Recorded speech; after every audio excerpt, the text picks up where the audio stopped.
because they had certain mastery, they had completed all the process of life within themselves. So they decided to leave. The body was still young, they could have lived on. Right now,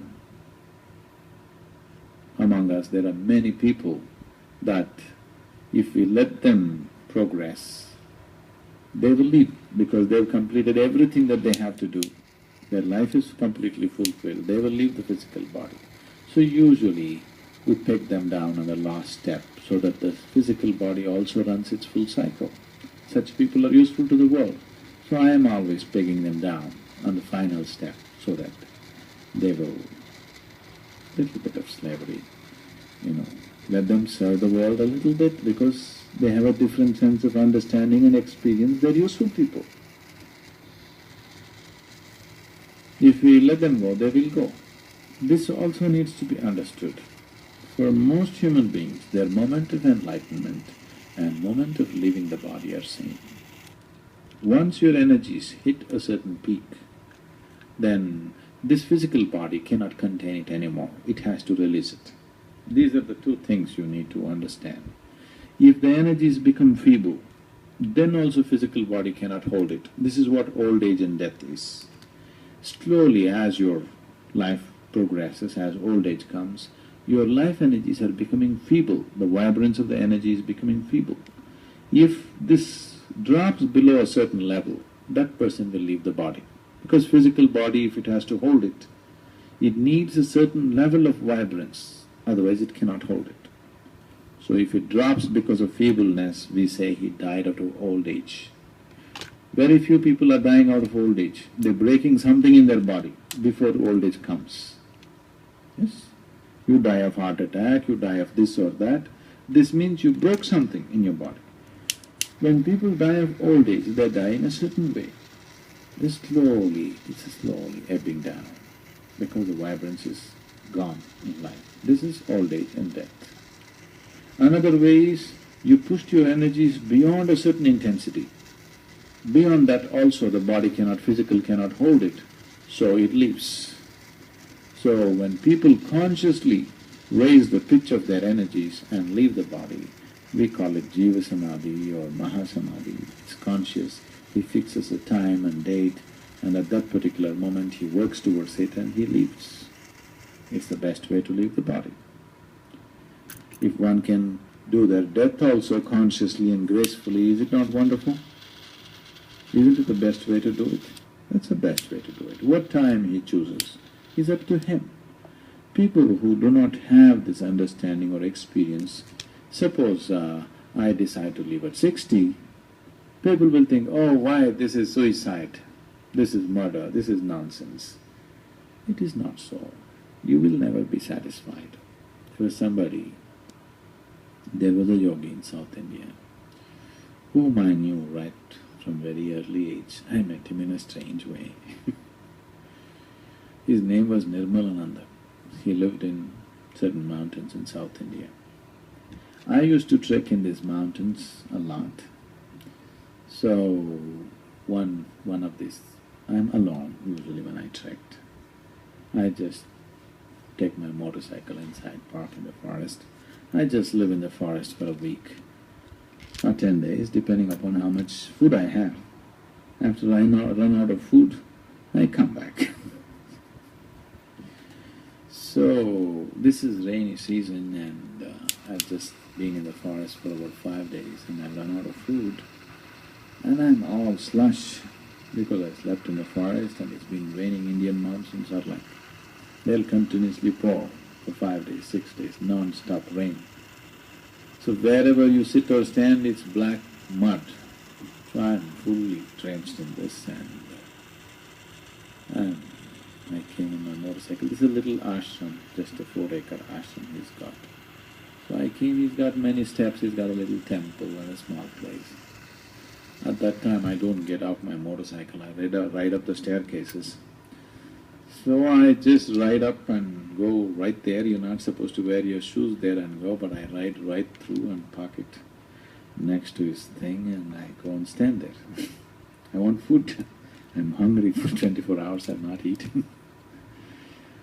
So this is at that time he's over 60, like that, 60 or 60 over.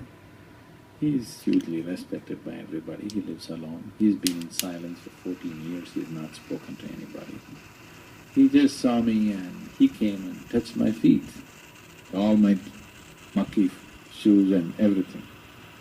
I'm somebody who's, right from the age of 5, I've not even entered a temple in my life.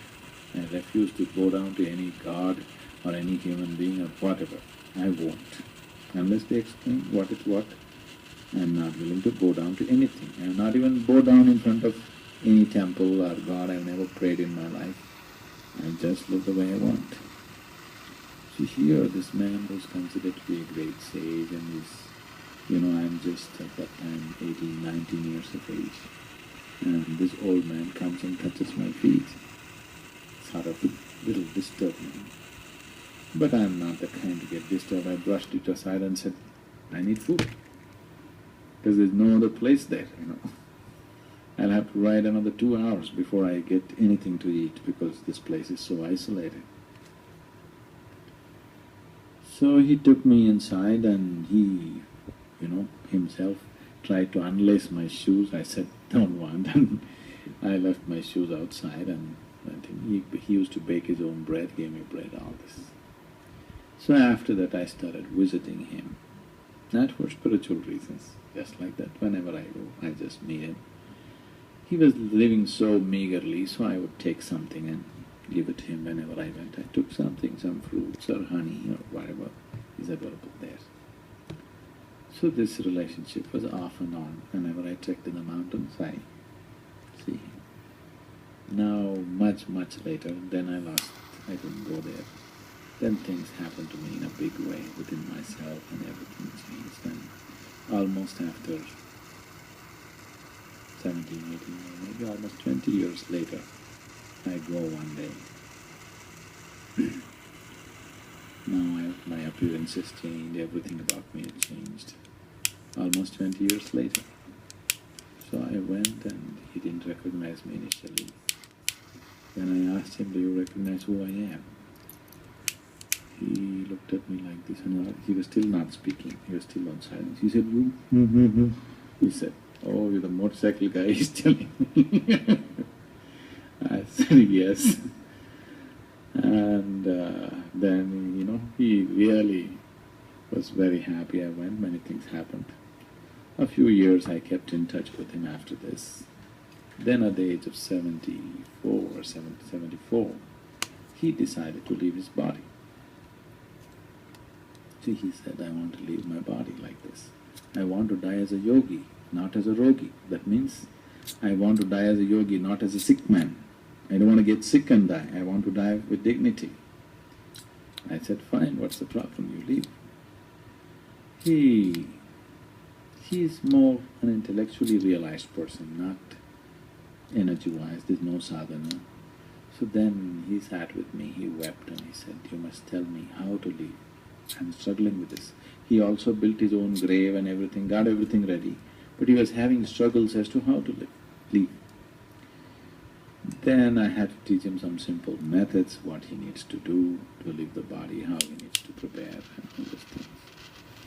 Then he decided to leave and he announced to all his people. He never left this 4-acre ashram for almost 27, 28 years. He just stayed within that. But he wrote letters to people worldwide. People from all over the world visited him. Every day he wrote over 120 to 130 letters. He just wrote letters to people everywhere in the world. So based on that, people used to come. So he announced to all his people that he is going to leave. When this started happening, the local rationalist association, in India these rationalist associations are there. They are virulent, they believe they're revolutionaries. So they said, this man is old man is going to commit suicide, we must stop it. Then I went to meet him and there were 2 policemen in the ashram. So I went there, he broke down and cried, see, they put police in my ashram. He is that kind of man. To do his daily worship, he won't even pluck the flowers from the trees. It has to fall down. Only then he'll pick it up. He will never pluck a flower or a fruit from the tree. Only after it falls down, he will eat it. Only after it falls down, he takes the flower. He lived so gently. And now they put two police people there just to see that he doesn't commit suicide.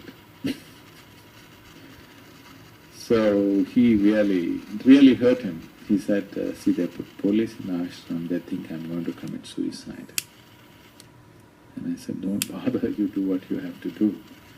Let them be, it'll be a good thing, under observation if you leave your body.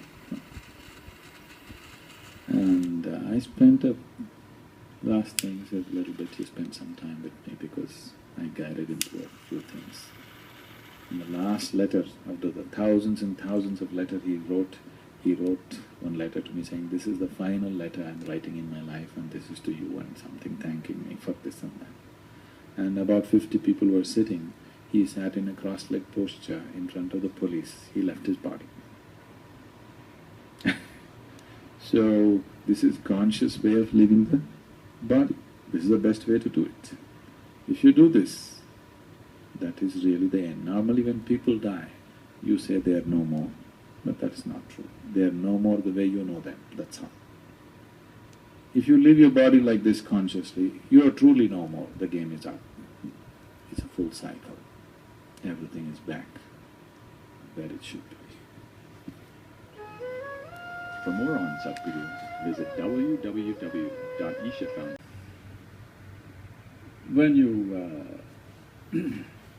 When you have children,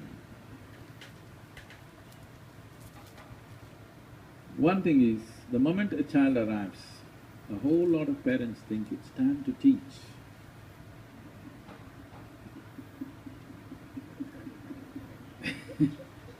I want to ask you a simple question.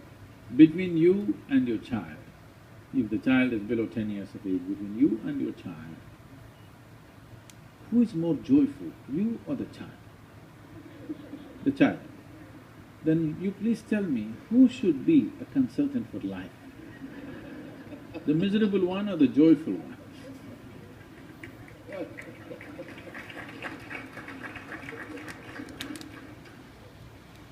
So in the process of so-called growing up, people have become so rigid. They smile once in 5 days,